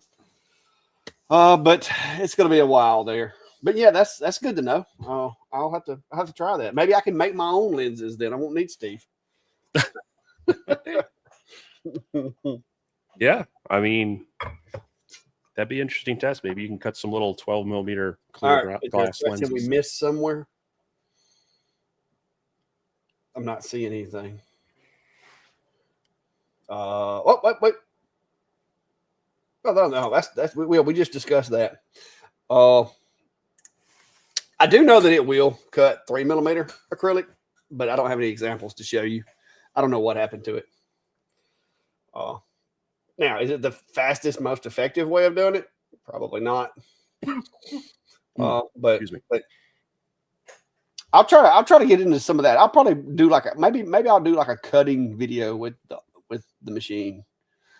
Like what can you cut with a UV laser or something like that. But I have been really busy. Y'all seen the jobs I've been turning out with this thing. So I've been busy doing jobs lately. Like I had to do all those little wine glasses. Those are going to be used for a bourbon sampling at the Butterfly Bridge event, which I'm giving stuff away at. And then I had the other stuff that I was working on for, taking over to Workbench Con, because that's coming up. We're still trying to figure out how Steve's going to get there. By the way, I want to show y'all y'all get to see the final result of my little puzzle. Which little puzzle? Yeah, my little puzzle. That one. Okay. Yeah, this is like version 4 I actually was able to get no glue residue showing anywhere. What I wound up doing was I went around and engraved the edge of the clear acrylic so that even like the glue, in case there was like, spotting underneath there, you can't see it because it's underneath the part of the glue. But yeah, that's the final version. These will be at Workbench Con at the Vectric booth. Just got to use the right glue, then you don't have to worry about it. I was just using thick CA. I didn't want to go out and buy glue. CA and acrylic do not mix well. You're almost guaranteed to get that. I had to have something that would stick to the wood too. I ordered some of that fancy glue that you were talking about, but I didn't have it when I did this, Steve. I had to use what I had. But I got it to work. There's no glue anywhere. The problem I had with the first one, and I should have known this from my days of super glue fuming for fingerprints. Super glue turns into a gas really easy. And when it off gases, it collects on things like dust, but it's super glue dust that hardens. So that's the problem I had with the, Gen 1 and Gen 2 of these. But this one turned out really well. I made extra certain not to trap little bits of sawdust inside these because I had the second version. I did great on them, but I had like big chunks of sawdust in there that somebody forgot to blow out. And the BB would literally get scotched by sawdust. So I've got these two, and they turned out perfect. And sanded them down to 220, got them nice and slick with some finish there, and also dropped them over in the Ultra and put a big Clack Shack logo on the back of them. So ready to go. But yeah, this was a cool little project. This is what you need. It's from my RC hobby. It's called canopy glue. Goes on white, but dries clear. It dries flexible, and it'll bond wood, vinyl, plastic, acrylic, polyvinyl, polyurethane, fiberglass, rubber, stone, concrete, carbon fiber, all that good stuff. $9. A little bit goes a long way, and it stays flexible. So that's what you need to use. I'll even drop a link in there for everyone. You're gonna let me use your link? How nice of you to let me use a link, Steve. It's that's one thing any maker is you're gonna find yourself with a nice collection of adhesives. I've already got a whole shelf dedicated to nothing but stick. Obviously, you didn't have the right one because you're frosting up all your acrylic. Well, I've got some other glues over there, but I wasn't sure what they would do either. So I'm like, a known wrong glue is better than an unknown. But look at that. That thing, the more I look at it, the cleaner this looks. I mean, that is just awesome. Is it just because your eyesight's going bad or what? No, I like it. I started to make this on oak, but I'm glad I opted for the poplar because I just think it looks clean. It looks good. I mean, I could tell you most anything's better than oak.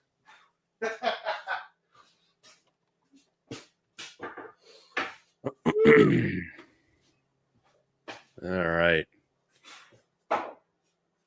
That's about it. I don't know what else projects I can show you, but I'll have to do a cutting video with the Omni. But yeah, I've got a drawer over there that just says sticky stuff. And I've got a whole shelf up there of nothing but sticky stuff. And every time I turn around, Steve's like, you need this glue. You need that glue. You need this glue. I'm going to need a book to go with the glue so I know which glue to use for which application. Well, I mean, you want to use the rights. I mean, you can feel free to use the wrong glue, but now you're going to find yourself frosting acrylic and doing other things, melting plastics when you see. I've got some Gorilla Glue up there, and it says that it works for acrylics and woods. But I'm like, sure as I use it, it'll. Yeah, but does it dry? Will it dry nice and clear? I know some of their stuff will, and that's part of the trick. And I think they probably have some similar stuff. But anyway, yeah, you were talking about that the welding material, the welding glue for acrylic the other day. And I'm like, man, I really need some of that because I've been using the acetone trick. And I got to doing some research and that stuff. I figured out, hey, we'll use that and see if it does a better job. So, yeah. Yeah. if you so that's from, if you're talking about the one that Clack has, it's the Com Marker one. You can use his link or my link, and I believe my code Vintari gives you 5% off. Clack probably has the same thing for his. Yeah. Whatever's on his. Go check out the links in his video, and he's got all that there. But yeah, it's kind of across the board with the Com Marker one. You can check that out, and of course we always appreciate people using our links whenever you can. We don't want to be too pushy on it, but if you are purchasing something and we helped you out, it's nice to let the companies know that you're coming from us. And, sometimes we get a little bit of a kickback as well. But like I always say, I'm just happy to give good information, help you make a better purchase. So, yeah, I don't know if anybody knows this guy or not, by the way. That's Steve's neighbor, in case anybody missed that.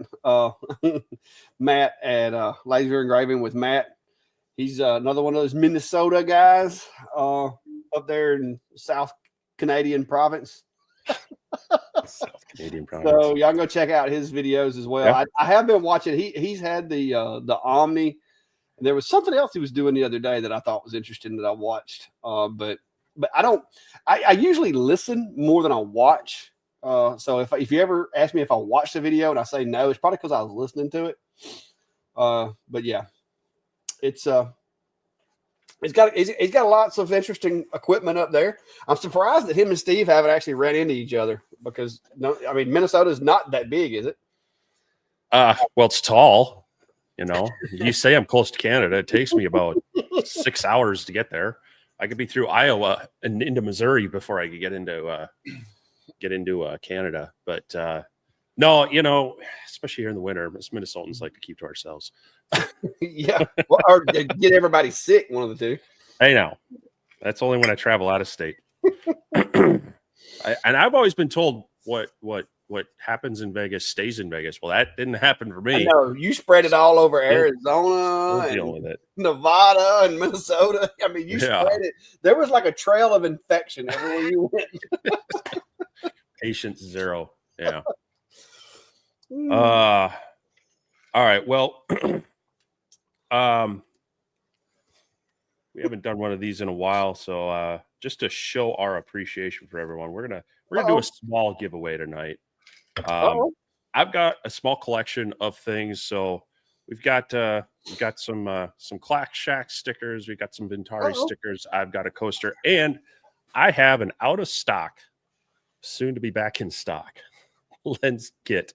This is more the your original X tool. If you've got like a 14-ish millimeter lens, these works for you. So we're gonna go ahead and we'll do a giveaway for that. So if you want to be entered in that, go ahead and use the hashtag free stuff.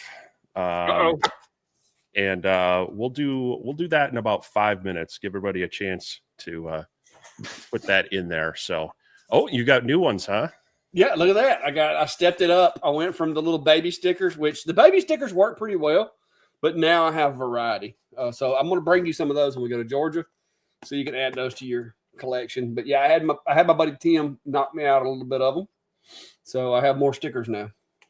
One of these days, when I get my own, when I get my new shop, hopefully when I have my dust-free area, I plan to get me a machine that I can do my own stickers with. But until then, my buddy Tim does a good job with them. So cool. But yeah, I just had him do me a couple of hundred or whatever this was. So it'll get me by for now. Yeah, I mean, I'll have to get some of the bigger ones from you because I'm not saying that size matters, but I hear you. I was just saying. I mean, how big do you need? I got one of these for your van. Yeah. Well, maybe I do want to fly. I don't know. No. Yeah. So flying, don't watch the news. I know. Well, what I've been looking at that and trying to figure out how I'm going to get down there, and of course, flying gets you there and back in a hurry. But man, the trying to figure out the timing, because I know on that day there's a few things in the evening, and we want to get there not too late, and just the cost that the tickets for that are just kind of they're making me choke a little bit. So, but then I'm also looking at, like, if I drive down, I'm probably just going to come to your place so we can carpool over. But then I got to make sure I get to your place in enough time that we can get over there. Well, or like I said, I can pick you up at the airport. I mean, I can get me one. I've got a Square. If it make you feel better, you could pay me like you would an Uber. I mean, only if I get to send a rating as well. I don't think caps matters, V. But if you're worried, you can do it both ways. But if you do it 100 times, it's only gonna matter that once. Yeah, it's only gonna let you enter in once. So. But if you're worried, feel free to put it in there lowercase as well. The way he's got it wrote out is all lowercase.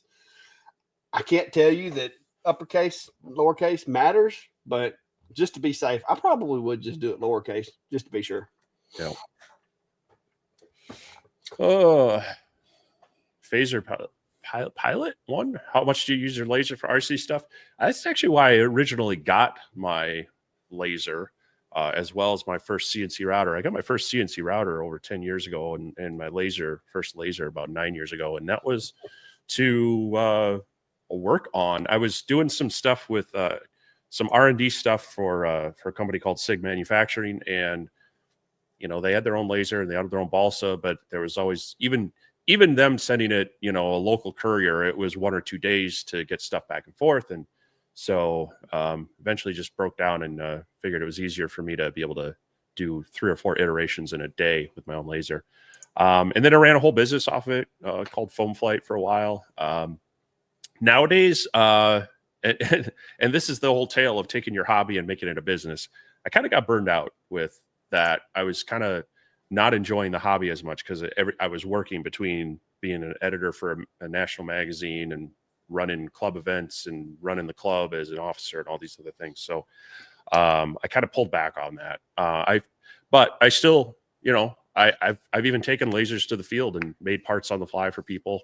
Yeah, if I need to, I've repaired battery trays and servo things and such.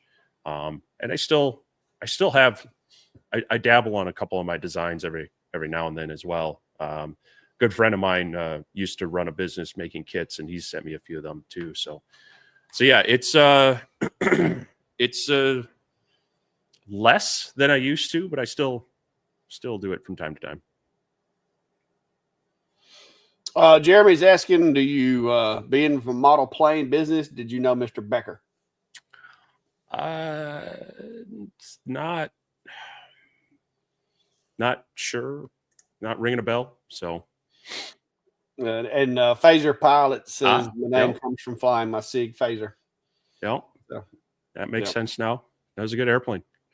So yeah, I've never flown an airplane. I am a 107 certified pilot though, but I'm a quad guy. I would crash one of those airplanes so fast it would make your head spin. I need something. Well, you'd be surprised. GPS positioning. Well, they actually have quite a few with some of the controllers that will limit bank angles and such. So if you make it up here, we'll get you on it. We'll get you on sticks. Keep it plain. I'm telling you, I'll crash it. See, here's the thing, and this I've instructed people over the years, and we've done like buddy boxes and all those other stuff. I always told the student, while you're training with me on the buddy box, if the plane crashes, that's my problem. That's my fault. I'm there to not, now when you're on your own and you're off tether, then it becomes your fault. But people are always worried about that. I said, don't worry. I'm here to, if the plane crashes while we're on the buddy box, that's my fault. That's where you can basically flip the switch and take over control, right? Yep. Because I know, like we've got, we've got the DJI Inspire 2 or whatever at the PD, and it has a pilot and observer set up with the controllers to where basically you can have a controller, but you don't control it. But in the event that something happens to the other controller, you can take control. And one of the guys that used to work with, he was big into RC stuff, like the planes and stuff like that. He did a lot of like FPV drones and so forth. And he had a similar setup to where he could let you fly it, but if you got into a tailspin or whatever, he would flip a switch and then he would take control and recover it, get it flying back flat, and then let you resume control. Yeah, there was one year the Blue Angels were in town, and we had our model airplane field, and it was they were doing a whole aviation thing during this event with them in town, and so I actually got to put up Blue Angel number 2 up on a buddy box, and kind of give him a few laps and train him on that. So unfortunately, he couldn't reciprocate. And he couldn't let you fly his. Yeah, no, but no, I've got photos of that. I'll have to share those at some point. That was kind of a fun thing. So, all right, we're gonna do last call. It seems like the entries are slowing down. So again, we've got some swag, we've got some stickers, we've got a can koozie and a one of my lens cover sets that I'll send out. And cool. So hashtag free stuff. We'll give you just about another minute to get that entered in. We'll draw that, and then whoever wins, you get to pipe up in chat, and I'm going to have you email me to get your information. Yeah, Ron's asking, says, I have a F1 and a P2. Would a fiber or UV laser be better at? I'm missing part of the conversation here. Okay, Ron, I don't know what you're talking about. We'd be better at. Not sure. I should have read the whole question, I guess. What would a fiber or UV laser be better at than the looks like the original F1 and a P2? Oh, okay. Yeah. If you're not glass, you're going to do a better job with glass with the UV, but with the P2, you can engrave glass. It's not exactly the same kind of engraving. The settings to get smooth settings with a CO2 that aren't like scratchy and really cracked up, it's going to take a lot more finesse than with the UV. And of course, the different plastics and stuff like that. The low heat functionality of the UV is the biggest. That's the biggest game changer, I think, is the fact that you can engrave things without getting them hot and causing them to melt.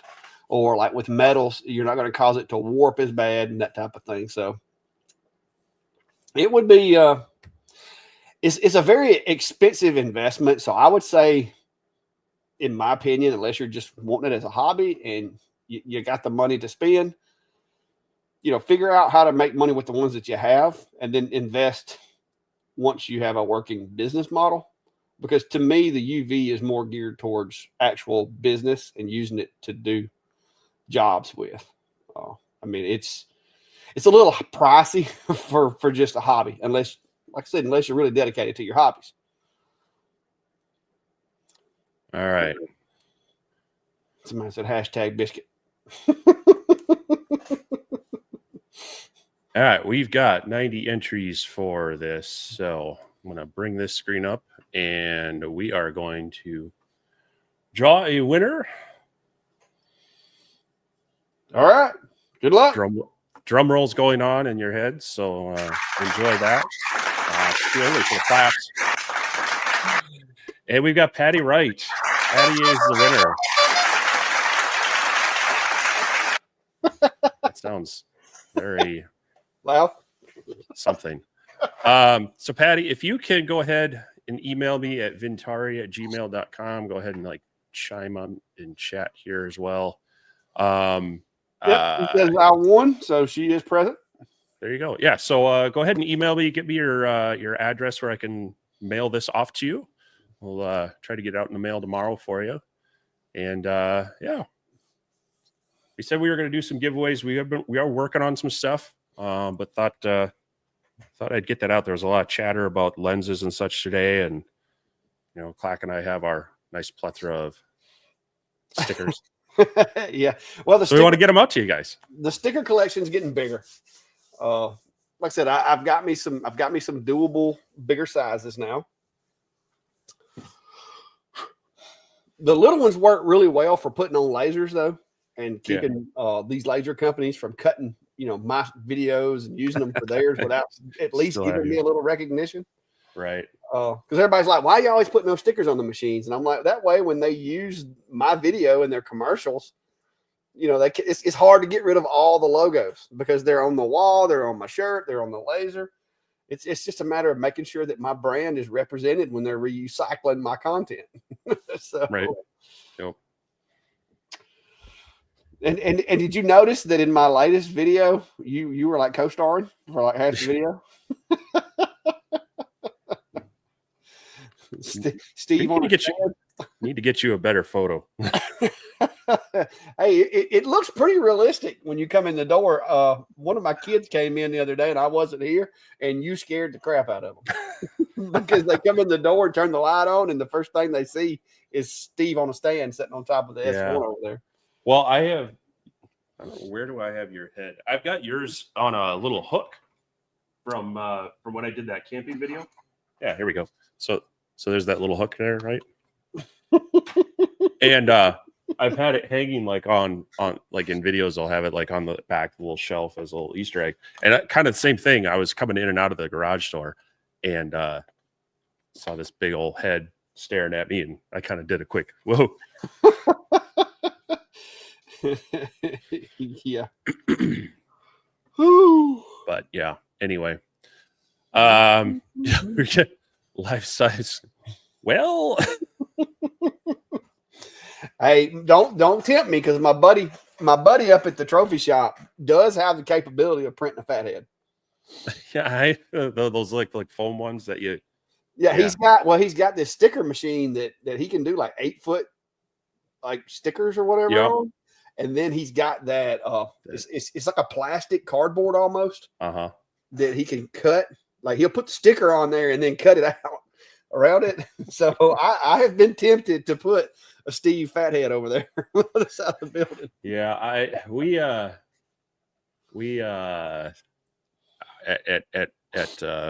work we have a graphics production area, and they've been known in the past to do like the big life-size cardboard cutouts for certain things. And of course it's kind of hilarious after they've been used for stuff, you know, they get stuck in people's offices and such. So yeah. Big Heart's asking is Tar gonna wear the Clack Shack backpack at Workbench Con? Nope, but I probably will be. So yeah. No, that same booth had hats.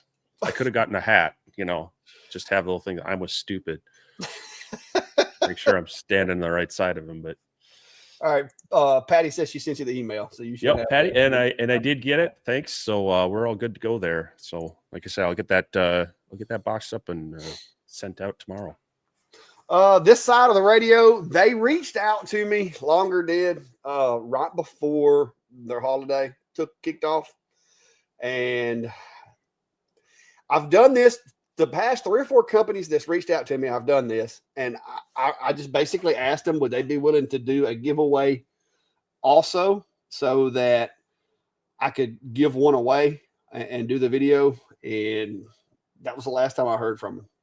So I don't know if it's the holiday or if they just don't want to do it. I don't know what the status of that is right now, but that's kind of been the new thing lately when companies reach out to me. Is I'm trying to get them to participate with offering like basically a giveaway code, so that like if you win, then you know I can give you a link. You can go to their website and check out basically with a free machine. That's what I'm trying to get. But you know, so far not a lot of takers. But the closer towards time for all the competitive marketing we get, I think they'll become a little more receptive of it. This time of year is usually a little slow until they all start releasing stuff. Yeah, they're going to be out for a few more days, so it's been kind of quiet on the email front from them while they're all out. Boomer's asking, can you recommend a generic plug-in controller for the AtomStack A40 Ace Pro V2? AtomStack doesn't list anything for the A40 on their website. I think it's going to be the same one as the A70. I don't have the A40, but I know my A70 didn't come with one either. But the ones that I have will work with it. The one that came with the A24, I think, works with it. So I don't have the A40 Ace to test, but I will tell you this: unless you're planning on putting a bunch of files on an SD card and running them from there, you really don't have to have it. It's really not that beneficial.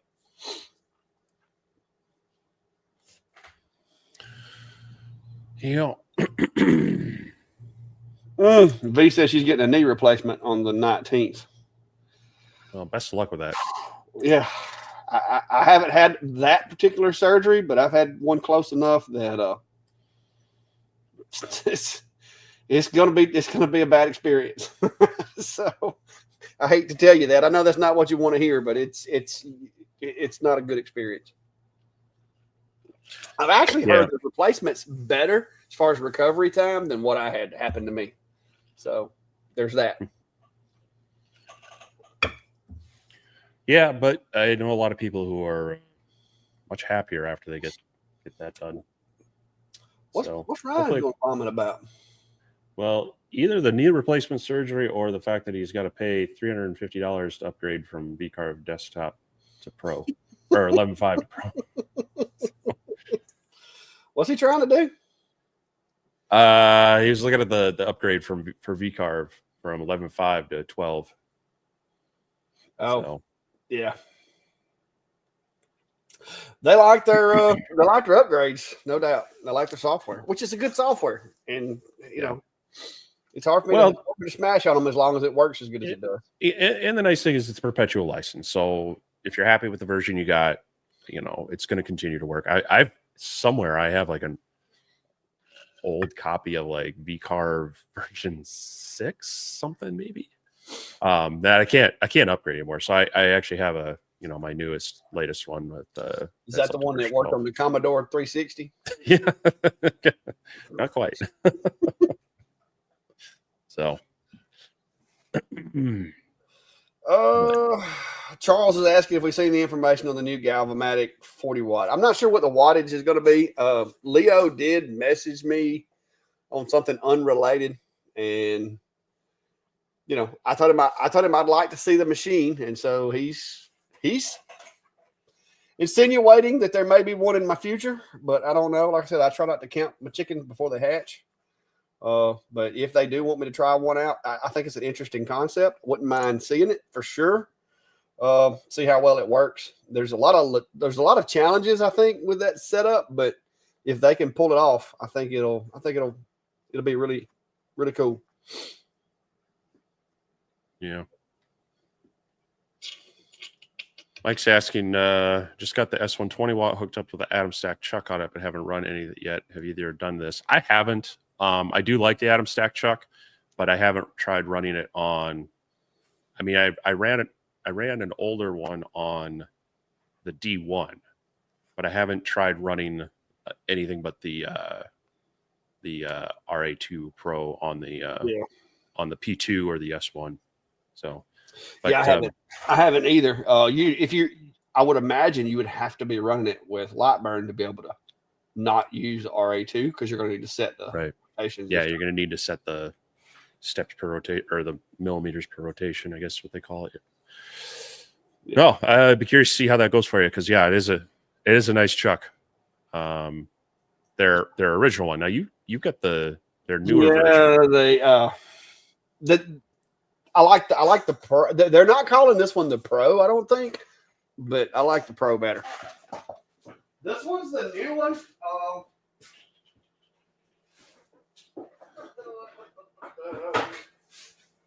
I think this is the chuck. I've got the chuck and the. No, this is a roller.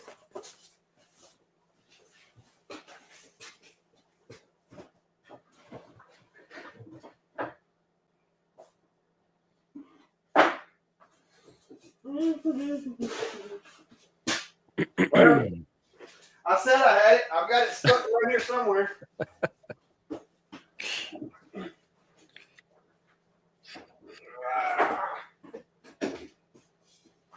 I found it. It was slightly hidden. This is the most recent chuck that they've sent me. It's called the R8. I like the old one better. Just going to throw that out there.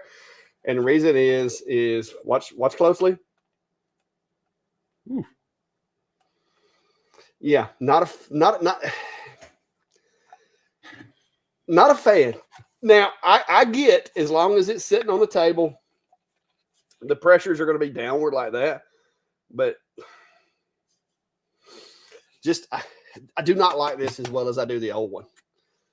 Now, is it terrible? No, it seems like it works okay because that's a pretty good bit of force I'm putting on it.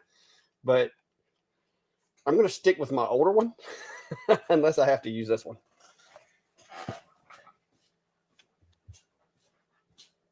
Yep. Well, see if there's any. We're at 2 hours, 5 minutes, so we never know when Clack's going to turn into a pumpkin and fall asleep. So if you have any final questions for us, I'm just trying to look to see if we've missed any in the last little bit, or if we haven't missed yours, or if we have missed yours, go ahead and drop it back in. We'll try to get it covered yet. Otherwise, you know, as usual, if you're new here, welcome. We both have our YouTube channels, and if you're subscribed to one, not the other, we'd appreciate you hopping over and hitting that subscribe button and hitting the like button on these. We also have our laser engraving community group. If you have if you got questions during the week, or you want to share some work you're doing, or ask, there's links in all the video descriptions to that group. If you're on Facebook, that's about a little over 2,000 people in that group, and a lot of good back and forth, a lot of sharing ideas, and it's also a good way to like share pictures of sometimes people have issues, and we ask them to drop it in there so we can see better what's going on. There's also a map that we've got of all the listeners that want to put it out there. There's a forum you can drop your pin on, and that will add you to our map. I'll try to bring that up real quick if I can.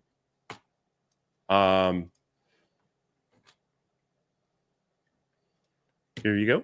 We got a lot of people in the US. We got some in Canada, but also Europe and Australia, New Zealand, a few in Asia and Africa. So there's a growing map of all the listeners, and the forum, you can just put like your business name, your online name, and then, you know, city, state, or whatever. Doesn't need to be your whole address, but it just kind of gives us an idea of where everybody's at, helps people kind of know who might be around them. You can reach out to, if we're going to a place, like we're going to be going down to Atlanta for Workbench Con, we might put that out there and say, hey, if you're in the area, I want to drive the area, we'll try to have a dinner or something where we can all meet up and have some chow or some drinks or something. So yeah, it's just kind of a fun thing to kind of see where everybody's at. And when Clack and I are on the road, we can try to meet up with people. So just some of the ways you can interact with us. Of course, we have our Instagram, YouTube, Facebook. Always appreciate any interactions there as well. So yeah, go like all the things and subscribe, follow, and whatnot. And we'll try to continue the content. I know I've been a little light this month with being away and getting sick, but I'm hopefully going to get back into the swing of getting some things out there as well. Yeah, make sure you're following us on all the things to keep up with us. Yeah, the one thing that I will give this thing kudos for is it does have this cool little extendable, like, extra rotary part here that you can remove. But yeah, like kind of like what I think it was V said, you know, attach it to something to give it a little more rigidity. That's kind of my plan.